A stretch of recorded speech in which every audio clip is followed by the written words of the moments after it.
Pukul 4 dini hari. Langit masih gelap. Hanya sayup suara adzan subuh dari masjid kecil di gang sempit yang memecah keheningan. Di sebuah rumah petak berdinding triplek dan atap sengkaratan, pemuda bernama Arkan Fadil bangkit dari sajadah usangnya. Wajahnya yang tenang seolah belum terjamah rasa lelah meski semalam hanya tidur 2 jam setelah pulang menarik ojek hingga pukul 1. Ia bangkit, membangunkan ibunya, Bu Yusri, seorang janda tua dengan tubuh renta dan batuk yang tak kunjung sembuh. Bu, ayo sholat subuh dulu. Biar Arkan yang siapkan air hangatnya. Dengan suara serak dan mata sembab, ibunya hanya mengangguk sambil menggenggam mukena yang sudah mulai kekuningan karena usia. Air dari termos kecil dituangkan Arkan ke baskom, lalu ia cuci kaki dan tangan ibunya pelan-pelan. Setelah sholat berjamaah, Arkan menyempatkan diri membaca Al-Quran. 1 halaman. Lalu ia mengecup tangan ibunya. Doakan Arkan selamat di jalan, Bu. Hari ini banyak order karena akhir bulan. Sambil memasukkan roti tawar dan 2 botol air mineral ke dalam tas lusuhnya, ia mengenakan jaket ojol hijau dan helm bertuliskan, La ilaha illallah, yang ia beli dari penjual online sunnah. Helm itu bukan sekadar pelindung kepala, tapi juga semacam identitas iman baginya. Motor tua Honda Beat 2010 itu batuk-batuk saat dinyalakan. Knalpotnya berasap, dan kadang mati sendiri saat idle. Tapi Arkan tak pernah mengeluh. Ia justru menepuk-nepuk stangnya dan bergumam. Bismillah, ya temanku. Hari ini kita cari nafkah buat hidup, dan semoga kita tetap di jalan Allah. Di antara lautan motor di jalanan Jakarta, Arkan tidak menonjol. Ia bukan pahlawan bertubuh kekar. Ia hanya pemuda berkulit legam dengan mata sayu dan suara lirih. Tapi setiap pelanggan yang naik di boncengannya, entah kenapa merasa aman. Ia selalu memulai dengan salam. Assalamualaikum, Bapak Ibu. Mau diantar kemana hari ini? Ada satu kebiasaan kecil Arkan yang diam-diam menginspirasi. Setiap selesai mengantar penumpang, ia akan menyisihkan Rp2.000 ke dalam dompet kecil berwarna hitam. Itu adalah uang Jumat yang ia kumpulkan tiap hari dan akan ia sedekahkan secara diam-diam ke kotak amal masjid. Kadang hanya Rp10.000 seminggu, tapi Arkan yakin. Sedekah kecil yang ikhlas lebih berat timbangannya di akhirat. Ia juga punya kebiasaan berhenti sholat di masjid manapun saat azan berkumandang. Tak peduli sedang mengejar insentif atau dikejar order. Beberapa driver lain mengolok. Wah si santri lagi, dapat bonus dari Allah, bro? Tapi Arkan hanya tersenyum. Kalau rezeki kita takut hilang karena sholat, berarti kita belum kenal siapa pemberi rezeki.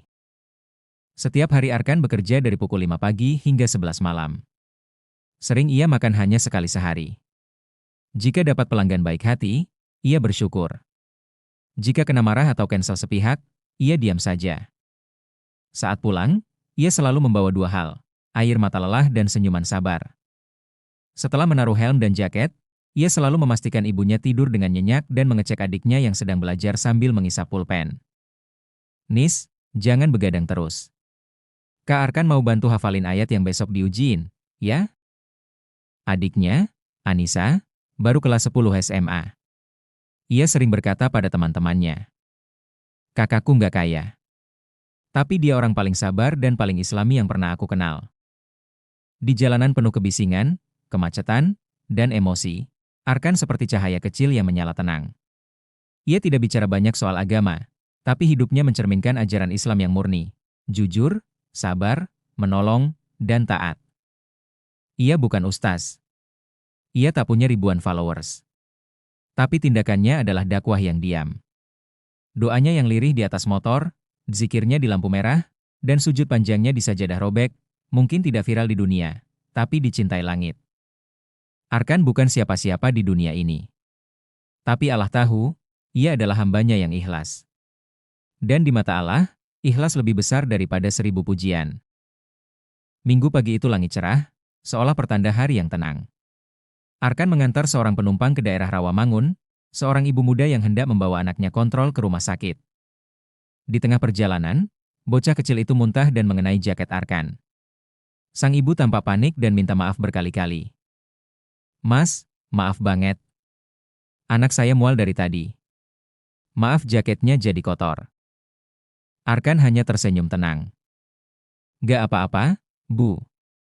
Anak kecil kalau sakit memang begitu. Nanti saya cuci. Semoga cepat sembuh ya, Dick. Ia mengantar mereka hingga selesai tanpa menambah biaya sepeser pun. Tapi ketika hendak pulang, motornya mogok di pinggir jalan. Mesin tak mau menyala. Berkali-kali ia mencoba kickstarter, tapi hanya suara mesin serak yang terdengar. Panas matahari menyengat. Keringatnya menetes deras dari pelipis hingga dagu. Lalu ia duduk di trotoar, membuka bekalnya, sepotong tahu isi dan 2 keping biskuit sisa sedekah penumpang hari Jumat kemarin. Makanan itu ia kunyah pelan-pelan sambil memandangi motornya yang diam tak berdaya. Seseorang pengemudi mobil lewat dan menertawakan. Waduh, ojolnya mogok. Kasihan. Mungkin Allah nyuruh istirahat dulu. Alih-alih marah, Arkan tersenyum sambil menjawab pelan. Mungkin Allah sedang menghapus dosa saya lewat panas ini. Arkan menuntun motornya sejauh 3 kilometer ke bengkel kecil di gang sempit. Montir mengatakan bahwa dinamo starter dan akinya rusak total, butuh biaya sekitar Rp450.000. Jumlah yang sangat besar untuk Arkan, yang dalam sehari hanya menghasilkan Rp60.000 Rp100.000 bersih, itu pun kalau tidak hujan. Dengan suara pelan, ia bertanya. Boleh dicicil, Bang? Saya bayar separuh dulu. Sisanya minggu depan, insya Allah. Montir itu setuju. Bukan karena Arkan pintar bicara, tapi karena wajah dan sikapnya membuat orang lain merasa dihormati. Ia memperlakukan setiap orang dengan sopan, bahkan saat sedang terpuruk. Setelah motornya selesai diperbaiki, ia tak langsung pulang. Ia mampir ke masjid kecil dan sholat 2 rakaat. Dalam sujudnya, air matanya jatuh tanpa suara. Ya Allah, Engkau Maha tahu bahwa aku tidak punya siapa-siapa kecuali Engkau. Jika ini jalan untuk mengangkat derajatku, aku rela. Tapi kuatkan pundakku, agar tidak menyerah. Sepulang dari bengkel, rumahnya tampak gelap. Lampu padam. Bukan karena listrik mati, tapi karena meteran sudah dicabut. Ibu dan adiknya duduk di ruang tamu tanpa penerangan. Kak, maaf. Tadi orang PLN datang. Kita nunggak 3 bulan. Meterannya dicabut. Arkan terdiam. Ia tidak marah. Ia tidak panik. Ia hanya menatap ibunya dan berkata, Bu, nggak apa. Kita masih bisa nyalain pelita pakai minyak tanah.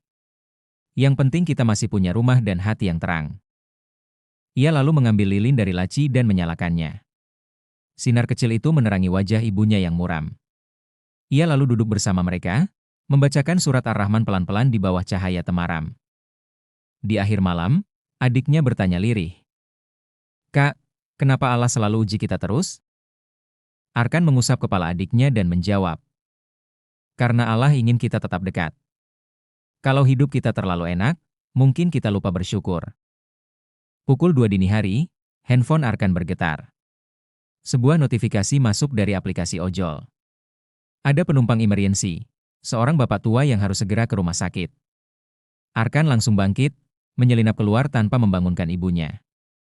Sesampainya di lokasi, si bapak ternyata adalah pensiunan guru ngaji yang terkena serangan jantung ringan. Dengan cekatan Arkan membantunya naik motor, mengikatkan jaketnya agar tubuh si bapak tak kedinginan, dan meluncur ke rumah sakit. Setelah urusan selesai dan si bapak ditangani, Arkan hendak pamit. Tapi pria itu menahannya. Nak, kamu baik sekali. Saya cuma bawa sedikit uang. Tapi ini ada selembar uang 100.000. Tolong terima. Arkan menolak. Tapi pria itu memaksa. Ini bukan ongkos. Ini doa saya, agar kamu disayang Allah. Esok paginya, Arkan menggunakan uang itu untuk membayar separuh tunggakan listrik dan membeli nasi bungkus untuk ibunya. Ia pun menyisihkan sebagian untuk kotak sedekah. Di masjid, ia berkata dalam hati. Ya Allah, aku tak tahu dari mana pertolongan MU datang. Tapi Engkau selalu datang tepat saat aku hampir putus. Ampuni aku karena sempat ragu. Kesabaran bukan berarti diam saat dihina. Tapi tetap bersyukur ketika seluruh jalan terlihat gelap. Dan Arkan memegang erat cahaya itu, bahkan saat cahaya tinggal 1 lilin. Hari itu, tanggal 25 Ramadan. Langit Jakarta murung, seperti menandakan sesuatu yang besar akan terjadi. Suasana kota mulai lengang karena sebagian warga memilih mudik lebih awal. Tapi Arkan tetap beraktivitas seperti biasa. Ramadan bukan alasan baginya untuk bermalas-malasan, justru menjadi peluang untuk meraih pahala berlipat. Setelah sahur dengan nasi sisa semalam dan telur dadar setengah matang, Arkan mencium tangan ibunya. Doakan Arkan hari ini ya, Bu. Insya Allah hari ini Arkan targetin 20 trip, biar bisa beli baju baru buat ibu dan Nisa. Ibunya hanya mengangguk. Di balik senyum itu, ada rasa khawatir. Perasaannya tak enak sejak semalam. Tapi ia tak ingin menghalangi Arkan mencari rezeki. Menjelang siang, Arkan berada di dekat pasar Perumpung, kawasan padat yang terkenal rawan bentrokan antar kelompok preman. Hari itu, sebuah konflik antar geng parkir liar dan ormas lokal meledak menjadi kerusuhan. Lemparan batu beterbangan. Teriakan-teriakan menyesakan udara. Beberapa toko dilempari. Api mulai membakar gerobak dan warung kecil. Arkan sedang mengantar seorang lansia, seorang nenek penjual sayur, menuju rumah cucunya yang sakit. Di tengah jalan, motor mereka terhenti karena kerumunan massa. Arkan segera turun, membantu si nenek mencari tempat aman. Tiba-tiba, dari arah warung kayu yang sudah dilahap api sebagian, terdengar teriakan anak kecil. Di dalam, seorang anak perempuan berusia sekitar 5 tahun terjebak bersama seorang ustaz muda yang sedang menenangkan anak itu sambil batuk-batuk akibat asap. Warga sekitar panik, tapi tak ada yang berani masuk. Api menjilat semakin liar, dan pecahan kaca mulai berjatuhan. Tanpa pikir panjang, Arkan melepas jaket dan helmnya. Ia lari menerobos api yang mulai membakar dinding kayu. Ustaz, pegang tangan saya. Anak itu biar saya gendong. Dengan kain basah yang ia celup dari ember bekas, Arkan melilit wajah anak itu dan menggendongnya erat. Ia keluar dari kobaran api sambil batuk keras, lalu kembali lagi, kali ini untuk sang ustaz. Namun ketika hendak menarik ustaz keluar, sebuah batu besar yang dilempar dari kerumunan mengenai bagian belakang kepala Arkan. Tubuhnya goyah, dan api sempat membakar bagian belakang bajunya. Ustaz itu berteriak, "Mas, sudah, tinggalkan saya. Selamatkan dirimu." Tapi Arkan, dalam keadaan berdarah, tetap menarik sang ustaz keluar. Beberapa detik setelah mereka berhasil keluar, atap warung itu runtuh seluruhnya. Jika terlambat 2 detik saja, semuanya bisa tewas. Arkan rebah di jalan. Darah mengalir dari pelipisnya. Suaranya melemah. Tapi bibirnya masih tampak bergerak. La ilaha illallah. Muhammadur Rasulullah. Orang-orang mengelilinginya. Beberapa menangis. Ustaz yang ditolongnya memangku kepala Arkan dan mengusap rambutnya yang basah oleh peluh dan darah. Kau luar biasa, nak. Kau pilih mati untuk menyelamatkan kami. Arkan membuka matanya terakhir kali dan tersenyum. Kalau saya wafat, tolong, sampaikan ke ibu saya minta maaf belum sempat belikan baju lebaran. Lalu matanya menutup dengan tenang. Jenazah Arkan dibawa ke rumah sakit. Berita tentang pemuda ojol yang meninggal saat menyelamatkan ustaz dan anak kecil langsung menyebar viral di media sosial. #ojol syahid trending dalam waktu 6 jam. Saat jenazahnya dimandikan di masjid, beberapa relawan bersaksi. Tubuhnya masih hangat. Tidak kaku. Wajahnya tersenyum. Dan, ada bau wangi, seperti bunga melati dan kayu cendana. Padahal ia baru saja terbakar. Sang imam masjid berbisik lirih kepada para warga. Ini bukan kematian biasa. Ini adalah kematian yang Allah muliakan. Saya yakin dia syahid. Saat pemakaman, ayat ini dibacakan berulang kali. Dan janganlah kamu mengatakan terhadap orang-orang yang gugur di jalan Allah, bahwa mereka mati. Bahkan mereka itu hidup, tetapi kamu tidak menyadarinya. Quran Surat Al-Baqarah, 154. Ibu Arkan hanya menangis dalam diam. Tapi di matanya, tidak ada air mata penyesalan. Ia tahu anaknya tidak mati dalam kesia-siaan. Ia tidak punya pangkat. Tidak punya panggung. Tapi ia punya keberanian, iman, dan cinta kepada sesama. Dan itu cukup bagi Allah untuk menjemputnya dengan husnul hatimah. Hujan turun perlahan sore itu, seperti langit pun ikut berkabung. Di halaman masjid kecil di Gang Sempit Jakarta Timur, ratusan orang memadati area pemakaman. Sebagian besar tidak mengenal Arkan secara pribadi. Tapi mereka datang. Karena hati mereka tergugah. Karena nama Arkan kini telah menjadi simbol keberanian yang bersumber dari iman. Prosesi pemakaman berjalan hikmat. Beberapa orang yang ikut memandikan jenazah Arkan bersaksi di hadapan jamaah. Demi Allah, kami belum pernah memandikan jenazah yang seperti ini. Wajahnya tersenyum, tubuhnya ringan, bahkan darah yang mengering pun seperti harum. Tangannya lembut seperti orang yang sedang tidur. Seorang ustaz yang hadir menambahkan, inilah yang disebut dalam hadits Rasulullah, bahwa syahid di jalan Allah adalah mereka yang wafat membela kehidupan, membela kebenaran, dan menolong sesama dengan niat karena Allah. Sebelum liang lahat ditutup, ibunya, Bu Yusri, berdiri mematung sambil memeluk baju Arkan yang masih beraroma bensin dan keringat. Ia tak menangis histeris. Tapi air matanya jatuh perlahan, seperti aliran sungai yang tenang tapi dalam. Anakku, kau bukan lagi milikku. Kau sudah jadi milik Allah. Semoga Allah memuliakanmu, lebih dari yang bisa ibu bayangkan. Keesokan harinya, media lokal dan nasional mulai menyoroti kisah Arkan. Video rekaman CCTV yang memperlihatkan Arkan menyelamatkan anak kecil dari warung yang terbakar, menyebar luas di TikTok, Instagram, dan YouTube. Warganet membuat kolase video dengan kutipan ayat Al-Quran dan suara rekaman adzan. Lagu latar, Assalamualaikum ya Rasulullah, mengiringi video tersebut. Dalam 24 jam, lebih dari 3 juta penonton melihat video itu.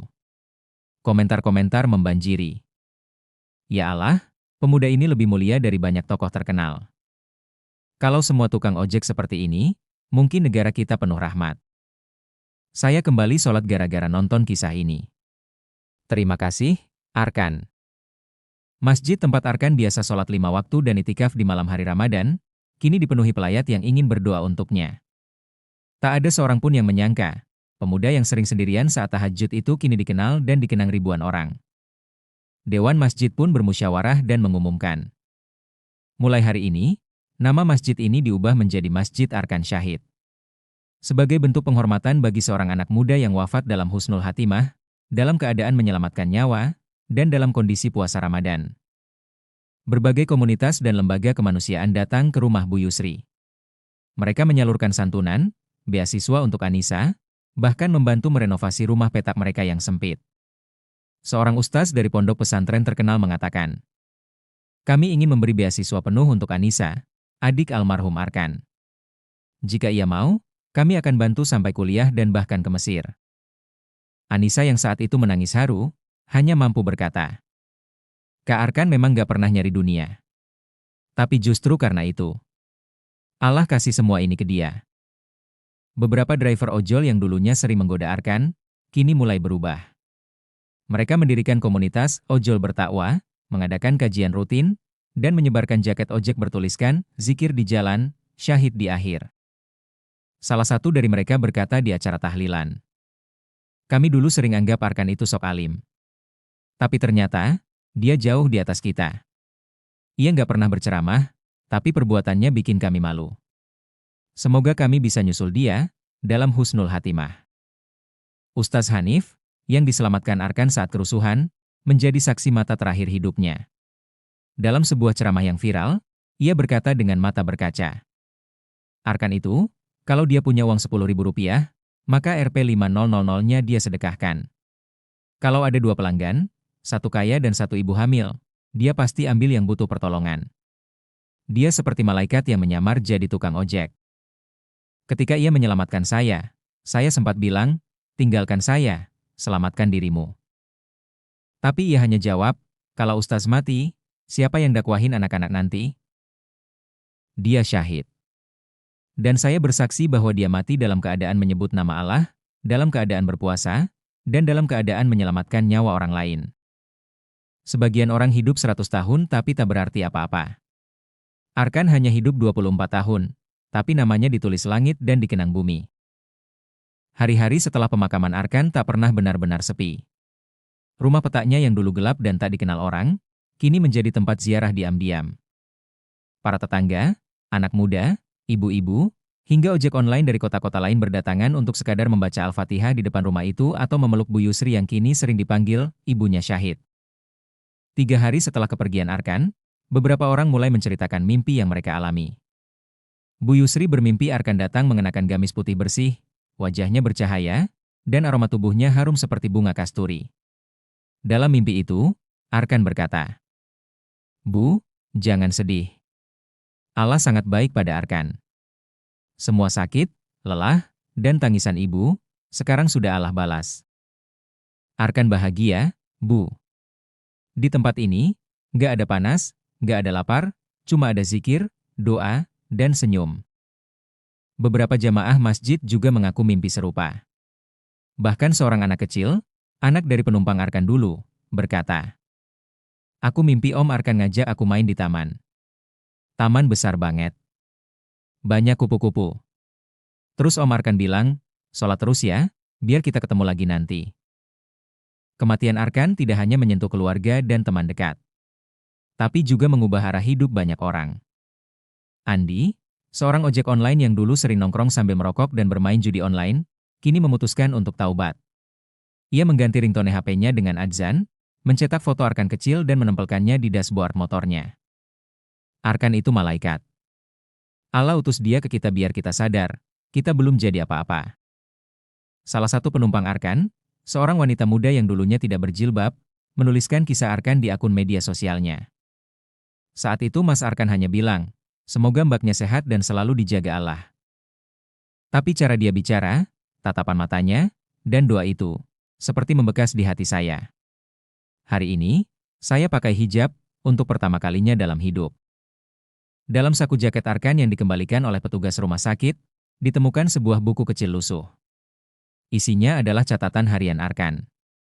Di halaman terakhir, tertulis tangan Arkan yang sedikit gemetar.